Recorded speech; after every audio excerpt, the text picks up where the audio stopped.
তুমি তোমার মতো ডিট দিতে পারবে, দিয়ে দিতে পারবো। হ্যাঁ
এটা বাহাতে সংখ্যা রাখার জন্য, ডানাতে জব করার জন্য।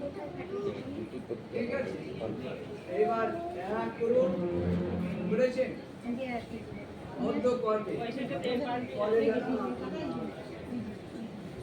জব হবে, তারপরে নিচে যাবে।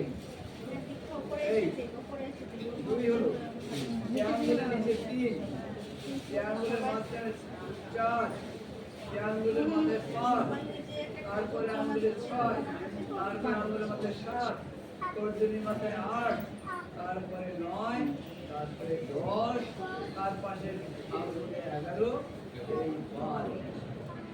কেন 9 বারে 108 করতে হলে সুবিধা হয়। আগে 10 করে তারপর 8 করতে হয়, তাহলে 11 বার করতে হবে।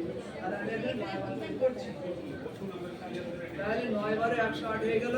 তাহলে 1, এই 2, এই 3, এই 4, এই 5, এই 6, এই 7, এই 8, এই 9। বাহাতে 9 বার করতে যাবে, আর ডানাতে আপনার 12 করতে হবে।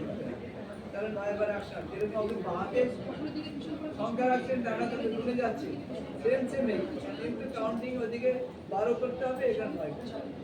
ঠিক আছে, এবার আপনারা পড়ে যাবেন।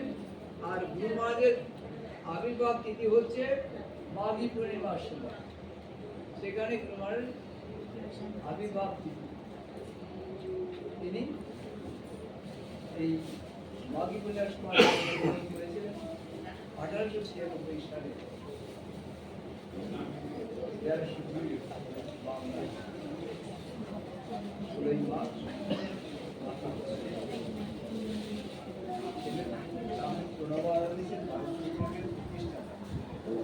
আর ভারত